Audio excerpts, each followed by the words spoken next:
Pozdrav svima! Danas imamo jedan malo veći zadatak. Danas mijenjamo kočione pločice na zadnjoj osovini na Peugeot 308. Kao što vidite, disk je ok. Znači mijenjamo samo pločice. Disk će izdržati još jedno vrijeme, a onda idući put ćemo mijenjati sve u kompletu. Na lijevoj strani sam već promijenio pločice i kao što se vidi, pločice su gotove. Znači bilo je već krajnje vrijeme da se promijeni. Vidite razliku. Eto. Znači za početak skinuli smo kotač, osigurali auto. Naprijed kod motora otvorili čep od posude za kočiono ulje.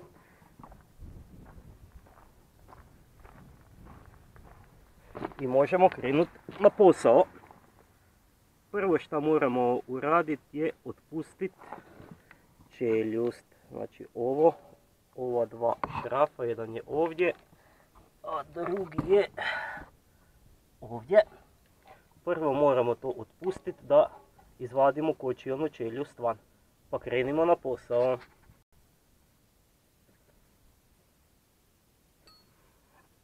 Znači ovako. Ovo je ključ 13. A ovdje imamo kontra 15. Pa stavimo ovako.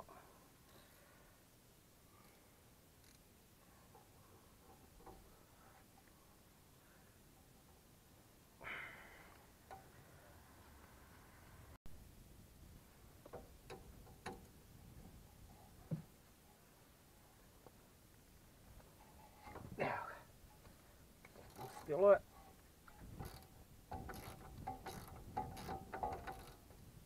Nećemo odšrafiti do kraja, nego ćemo prijeći na donji vijak. Znači moramo ju otpustiti.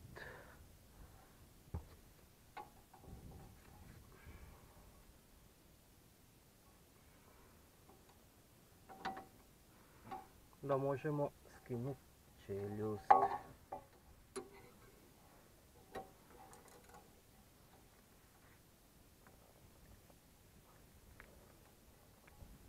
Evo ga. Ide i donji šraf.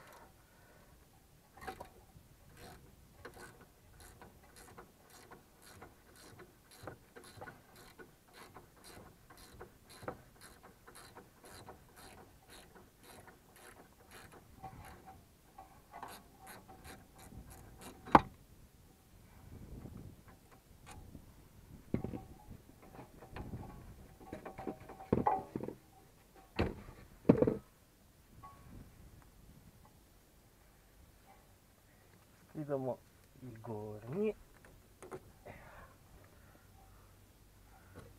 I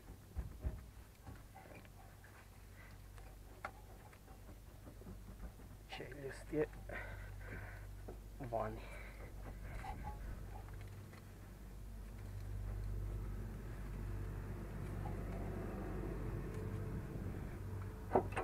Evo ga. Skinuli smo čeljust. Vadimo pločice dole. Kao što vidite, ove su u puno boljem stanju nego sa druge strane. Zatim sljedeći zadatak je vidjeti da li ove vodilice hodaju. Znači ona hoda, ali vidite kako je ovo sve crno. Pa ćemo mi to lijepo obrisat.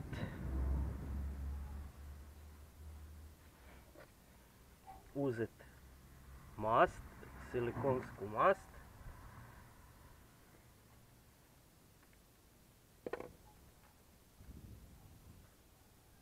i dobro namazat.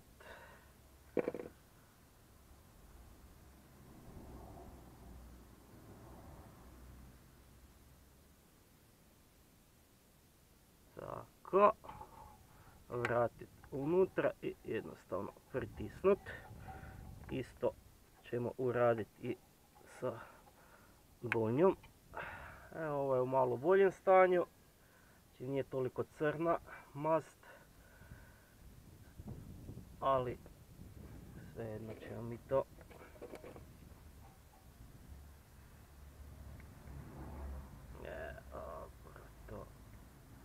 namazat.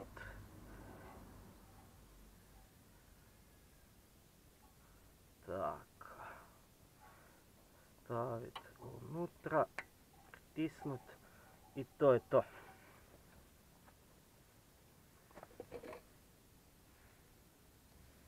Sljedeći zadatak je dobro sve iščetkat.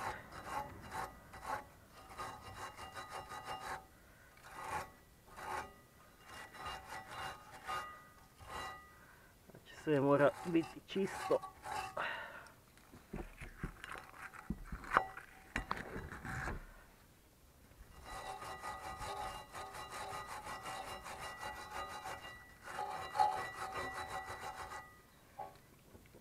Malo i čeljust i ovaj dio ovdje ispod.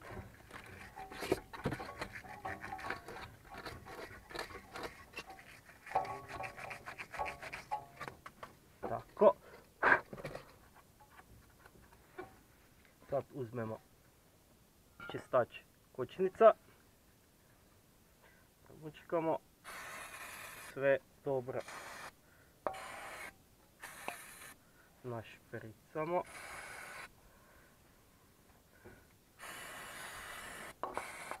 Našpricamo i čeljust. Tako. Krpa. Obrišemo. Moramo biti brzi jer ovaj čistač dosta brzo suši. Tako.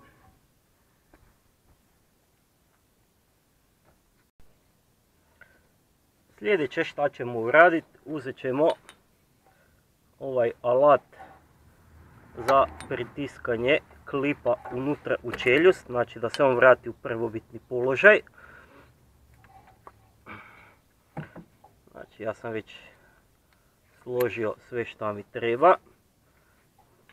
Malo je nespretno sad, a i zbog kamere. Da vidimo kako ćemo.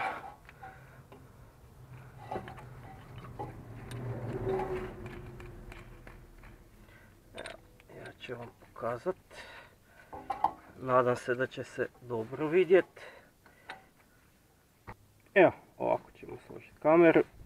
Znači ovo smo sve namjestili i sada vrtimo.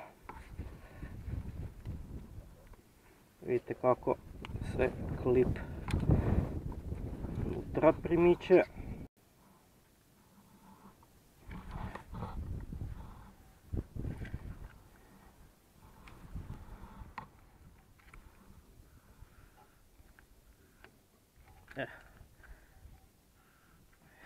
Malo.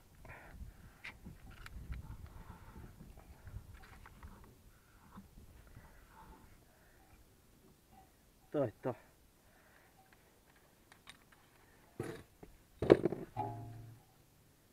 Malo posložimo ovu gumicu da ona lijepo sjedne. Evo. To je to.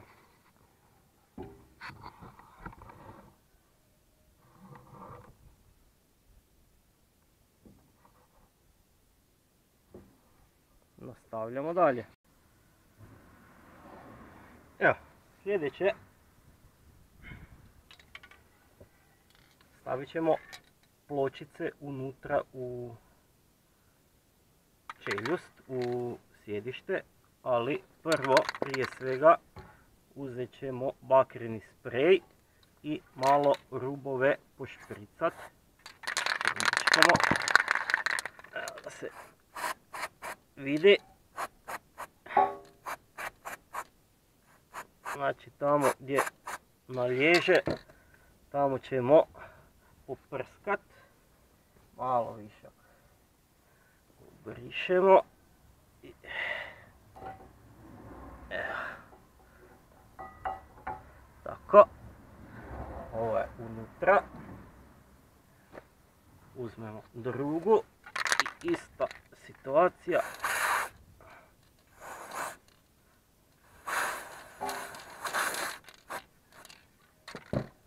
Ova ide sa vanjske strane. Malo ćemo...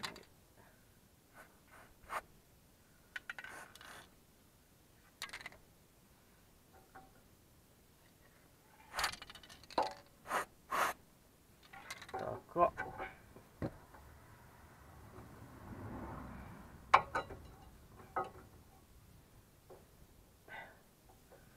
Evo.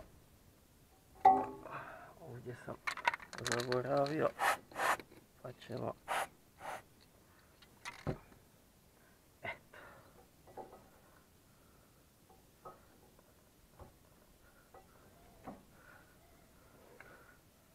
Evo. To. Malo ovaj višak obrišemo.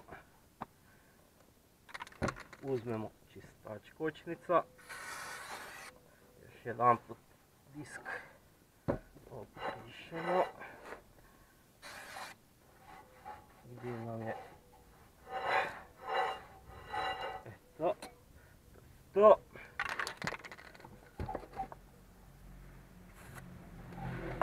Ja ću malo i po klipu.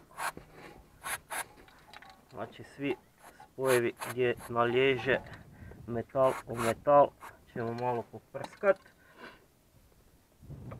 To je to. Stavit ćemo gore čeljust.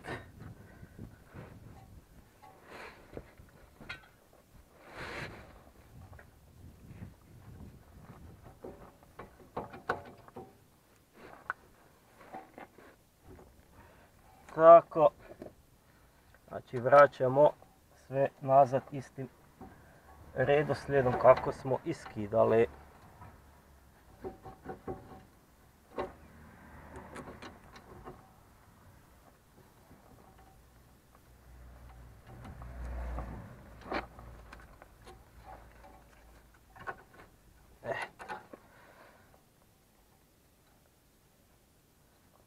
Tako. Kada primi, sad ćemo donji.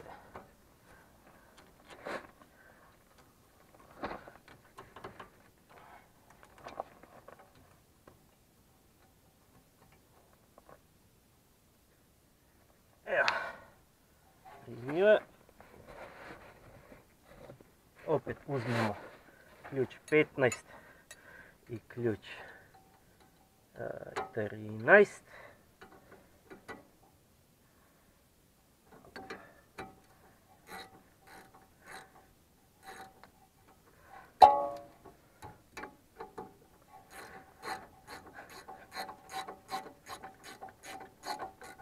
I pritegnemo.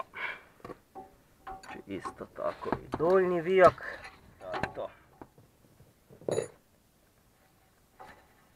Vrti se dobro, lagano. Sad idemo da vidimo kakva je situacija sa uljem u posudi. Taman do vrha, znači digla se kako je i bila.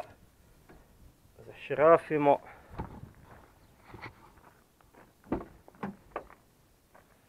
Napumpamo kočnicu. Super, kočnica je tvrda.